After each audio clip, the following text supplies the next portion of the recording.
April 25, 1944. In a small social club in Knutsford, England, General George S. Patton stood before a crowd of women and delivered a speech that nearly derailed the invasion of Europe. He spoke of a world ruled only by Americans and the British, a diplomatic disaster that ignited fury from the Kremlin to the White House. Yet behind the scenes, General Dwight D. Eisenhower was drafting a resignation letter, not to quit, but to seize total control. The history of World War II is often presented as a grand collision of industrial machines and faceless armies, but the declassified National Archive reports reveal a far more intimate and calculated struggle, the psychological management of high-tier military egos to achieve strategic ends. At the epicenter of this architectural challenge was General Dwight D. Eisenhower, an officer who ascended from the rank of colonel to five-star general of the Army without ever having led a unit in combat prior to the North African landings. Eisenhower's success as Supreme Allied Commander was not merely a result of his administrative brilliance, but was predicated on his lethal ability to weaponize the volatility of his most talented subordinate, George S. Patton, Jr. By systematically exploiting Patton's tactical aggression, his periodic threats of resignation, and his public indiscretions, Eisenhower successfully manipulated the combined chiefs of staff to secure an unprecedented level of operational autonomy. The command partnership that would define the European theater of operations began long before the first shot was fired, forged in the scorching dust of Camp Meade in 1919. In those early interwar years, two young majors spent their afternoons tearing apart and rebuilding a French Renault tank, dreaming of a mobile warfare doctrine that their superiors considered radical heresy. This professional intimacy created a symbiotic relationship where Patton provided the visceral understanding of kinetic potential, while Eisenhower provided the analytical framework to integrate armor into the Army's broader bureaucratic structure. Patton was the flamboyant warrior cavalryman, fixated on the tactile reality of the battlefield.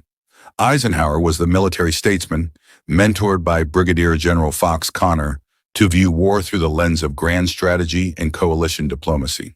As the world spiraled into conflict in 1942, Eisenhower recognized that Patton possessed qualities the Allied cause could not afford to lose.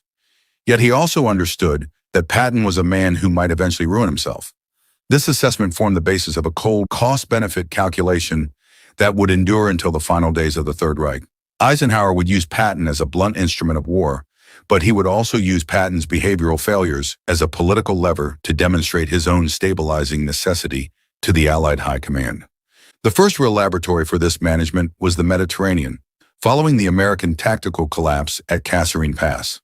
When Patton was brought in to rejuvenate the demoralized Second Corps, Eisenhower introduced a mechanism of control that Patton found odious: the spy in headquarters. General George C. Marshall, wary of Patton's exuberance, had dispatched Omar Bradley to serve as Eisenhower's eyes and ears within Patton's command. Patton initially perceived Bradley as a threat to his autonomy, a watchdog sent to stifle his initiative. However, Eisenhower saw the potential for a command architecture that balanced Patton's aggression with Bradley's stability. By forcing Patton to accept Bradley as his deputy, Eisenhower established a feedback loop that ensured the Supreme Headquarters Allied Expeditionary Force, a SHAEF, was aware of Patton's intentions before they could manifest his diplomatic errors. Eisenhower assured Marshall that the volatile, offensive-minded Patton would always serve under the more even-handed Bradley, a move that secured Marshall's trust and allowed Eisenhower to design his own chain of command. The invasion of Sicily, known as Operation Husky, provided the most dramatic instance of Eisenhower weaponizing a subordinate's failure for long-term gain. While Patton's 7th Army was conducting a brilliant race to Messina, two separate incidents at the 15th Evacuation Hospital, where Patton slapped and berated soldiers suffering from battle fatigue, offered Eisenhower a unique form of leverage. Private command diaries and letters from the time show that while the public and Congress were howling for Patton's relief, Eisenhower adopted a sophisticated dual-track strategy. Privately, he wrote Patton a blistering rebuke, demanding humiliating apologies to the soldiers and their entire divisions. Publicly, however, he informed General Marshall and the press that Patton was indispensable to the war effort and a guarantor of our victory. By saving Patton's career after the slapping incidents, Eisenhower accomplished two critical strategic goals. He incurred a massive personal debt of loyalty from Patton, and he demonstrated to the British members of the combined chiefs that he was a commander of moral fortitude, who nonetheless prioritized operational victory over political convenience. Eisenhower's refusal to fire Patton was not a gesture of friendship, but the tactical preservation of a weapon he intended to use for the most elaborate deception in military history. This leads us to the silent fields of Kent and creation of a ghost army that never existed. As the Allies prepared for Operation Overlord, Eisenhower realized that Patton's reputation as the most feared American general among the German high command was a strategic asset that outweighed his field command potential during the initial landings. Under Operation Quicksilver, a sub-plan of Operation Fortitude South, Eisenhower transformed Patton into the center of a phantom force, the 1st U.S. Army Group, or FUSEG. The logic was surgically precise. The Germans believed Patton was the only Allied general capable of leading a massive armored breakout, and they therefore expected him to lead the main invasion across the narrowest part of the English Channel toward the Pas-de-Calais. The deception utilized inflatable rubber tanks, dummy aircraft, and staged radio traffic to reinforce the illusion of a million-man reserve poised to strike. Eisenhower's use of Patton in this phantom role was a masterstroke of military deception that kept the German 15th Army pinned down in the Calais region, even after the real invasion had begun at Normandy. By keeping Patton sidelined and under a cloud for nearly a year after Sicily, Eisenhower made the German intelligence services even more certain that Patton was being saved for the real strike. This manipulation of the enemy's expectations was so successful that Hitler personally prioritized the Pas-de-Calais defenses, ensuring that the bloodletting at the actual landing sites was significantly reduced. However, the internal friction within the Allied command was often more volatile than the conflict with the enemy. Eisenhower's broad front strategy was the subject of intense dissent, particularly from British Field Marshal Bernard Montgomery, who advocated for a single thrust into northern Germany. Montgomery, vainglorious and methodical, often clashed with Patton's aggressive, tank-heavy doctrine. Eisenhower weaponized this rivalry, using Patton's tactical successes with the Third Army as a counter-argument to Montgomery's demands for concentrated resources. Whenever Montgomery complained that the Allied strength was being diluted, Eisenhower could point to the thousands of square miles Patton was capturing with minimal resources. The psychological weight of this command decision reached its peak during the Knutsford Affair in April 1944, when Patton's comments about post-war Anglo-American dominance ignited a diplomatic firestorm. Eisenhower informed General Marshall that he was contemplating the most drastic action, including sending Patton home. Yet in a declassified memo to Marshall, Eisenhower framed the situation as a choice. Could the Allies afford to lose Patton's aggressive, winning leadership on the eve of the greatest battle in history? Eisenhower even went so far as to draft his own resignation letter, stating that if he could not control his commanders, he was unfit for command. This was weaponized resignation.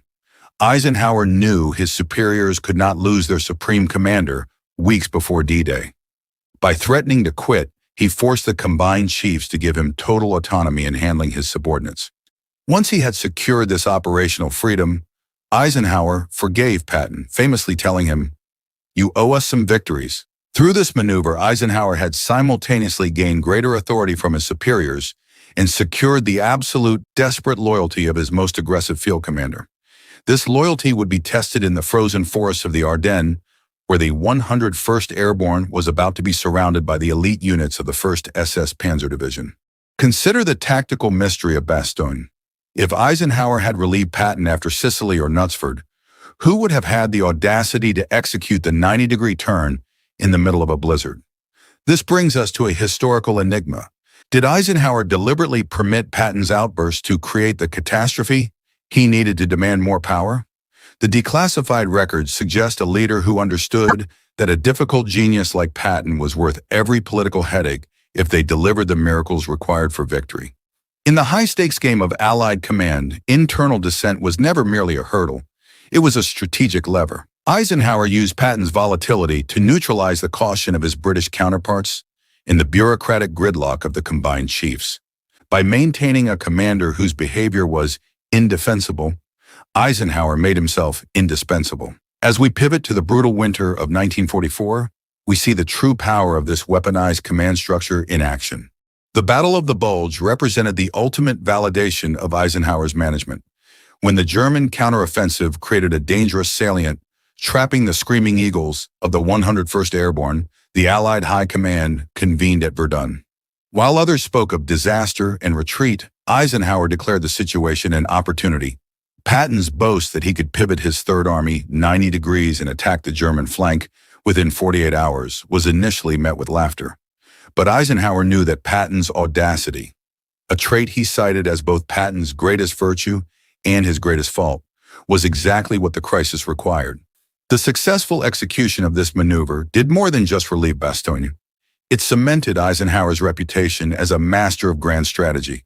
By unleashing Patton at the critical moment, Eisenhower demonstrated to the combined chiefs that his investment in the troublemaker had been a brilliant strategic maneuver. But as the war entered its final phase, the mechanism of weaponizing Patton began to fracture. In February 1945, a final resignation crisis erupted. Eisenhower decided to prioritize Montgomery's drive into northern Germany, ordering Patton's Third Army to adopt a posture of aggressive defense while transferring his divisions to British control. Patton was furious, telling Bradley he would resign rather than comply with such orders. Eisenhower's handling of this threat was subtle. He allowed Patton a loophole by labeling his continued offensive as armored reconnaissance, enabling Patton to conduct a secret end run to the Rhine. When Patton's forces crossed the Rhine at Oppenheim on March 22, 1945, one day before Montgomery's massive, coordinated crossing, Eisenhower allowed Patton to tell the world. It was a direct dig at the High Command's favoritism toward the British. For Eisenhower, it was a win-win. He had satisfied political demands by giving Montgomery priority, but allowed Patton to prove the superiority of American mobile doctrine, securing his own post-war prestige. Yet the weaponization of Patton was a mechanism predicated on the existence of a combat front.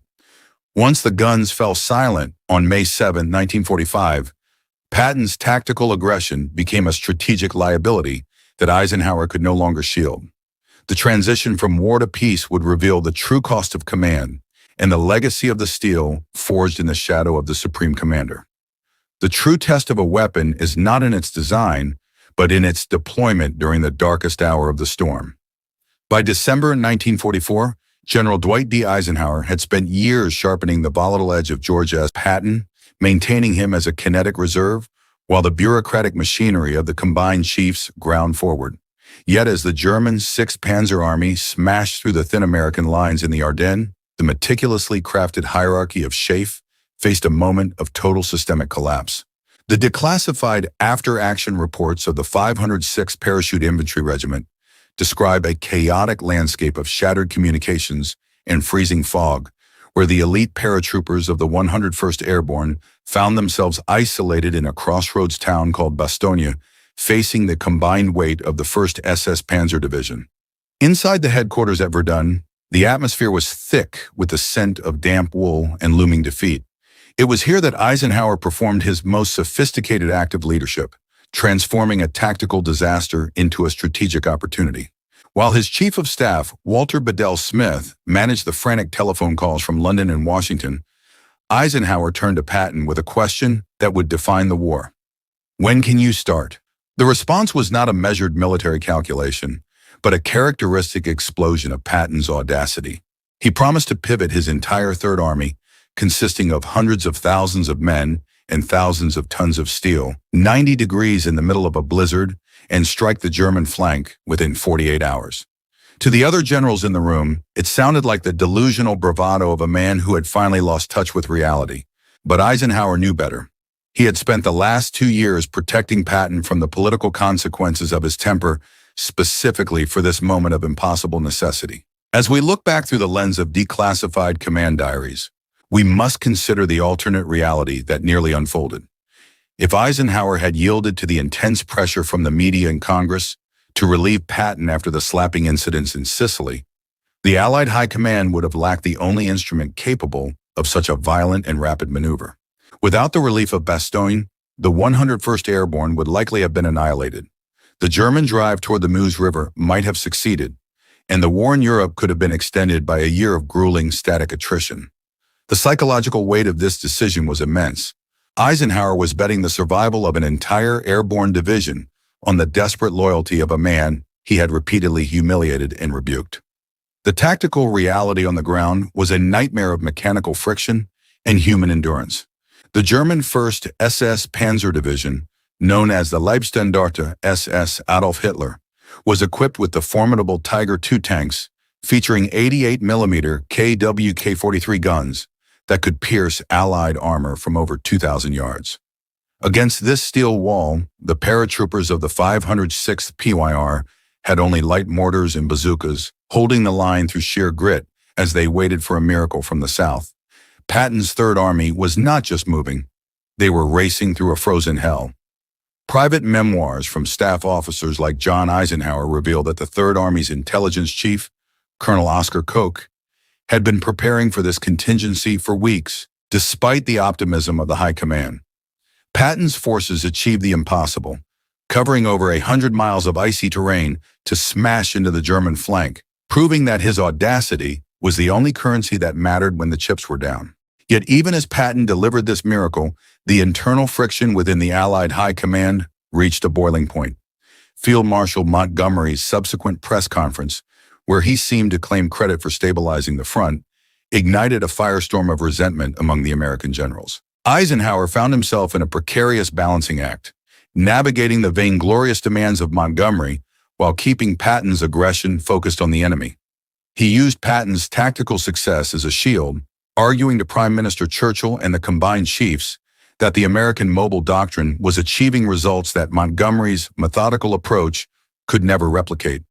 By February 1945, the mechanism of weaponizing Patton faced its final and most dangerous fracture. Eisenhower decided to prioritize Montgomery's drive into the North German plain, ordering General Omar Bradley's 12th Army Group to adopt a posture of aggressive defense. This meant stripping Patton's Third Army of its precious divisions, including the 17th Airborne, to bolster the British offensive. Patton's reaction was a final, explosive threat of resignation. He told Bradley that he would resign rather than comply with such orders, viewing the directive as a personal betrayal by the man he had once mentored. Eisenhower's handling of this final resignation threat was a masterclass in psychological manipulation. He did not confront Patton directly. Instead, he allowed Bradley to manage the general's ego, while Schaeff provided a subtle loophole. By labeling the Third Army's continued movements as armored reconnaissance, Eisenhower gave Patton the freedom to conduct a secret end run to the Rhine. This allowed Patton to cross the river at Oppenheim on March 22, 1945, achieved without the massive aerial bombardment or artillery preparation that Montgomery required. When Patton famously relieved himself in the Rhine, he was not just mocking the river. He was sending a visceral signal to the high command that his kinetic leadership had beaten the bureaucratic planners to the heart of Germany. As the Third Reich collapsed in May 1945, the utility of George S. Patton as a weapon of war came to an abrupt and awkward end. In the vacuum of peace, the qualities that made him indispensable on the battlefield, his relentless aggression, his disdain for political nuance, and his volatile temper, became an existential threat to Eisenhower's post-war objectives.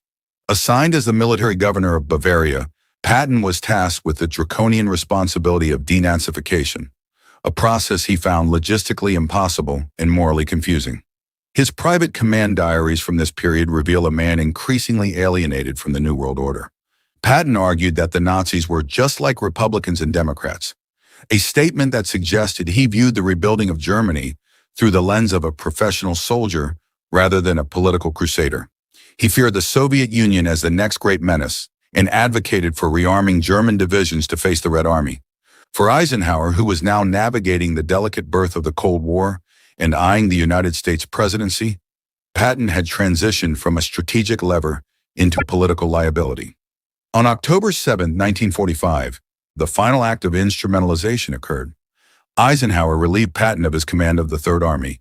In a pensive moment recorded by his son John, Eisenhower remarked, "I'm not moving George for what he's done, just for what he's going to do next." Patton was transferred to the 15th Army, a small headquarters unit in Bad Nauheim. It was a historian regiment, tasked with documenting the official history of the war. To Patton, it was a humiliating exile, a place where he was surrounded by stacks of paper and reports that he believed no one would ever read. Restless and bitter, Patton spent his final weeks plotting his own resignation. He intended to return to the United States and speak his mind to the American people, potentially challenging the narrative of the war that Eisenhower and the combined chiefs were carefully constructing. He wrote to his wife Beatrice that Eisenhower had been bitten by the presidential bug and was yellow for sacrificing a friend for political expediency. The stage was set for a post-war confrontation that might have altered the course of American political history. But the confrontation never happened. On December 9, 1945, on a snowy road near Mannheim, Patton's modified Dodge command car collided with a 2.5-ton army truck. The man who had survived the lead-filled skies of the Great War and the tank battles of 3 continents was paralyzed from the neck down by a low-speed accident. He was taken to room 110 of the military hospital in Heidelberg, a narrow, unadorned room that had once been a utility closet. As Patton lay in his hospital bed, his upper body encased in plaster, the American press descended in a pack. They wrote stories of his miraculous recovery, claiming he was throwing off his injuries with the same speed as his wartime advances. The truth, hidden behind the sentries at his door, was that his heart was failing. On December 21, 1945, a pulmonary embolism silenced the most outspoken voice in the Allied command. Patton's death was a profound loss to his soldiers, but for Eisenhower, it was the final, convenient resolution to a lifelong management problem. With Patton gone, the only man who could have effectively challenged Eisenhower's version of the European campaign was erased from the board.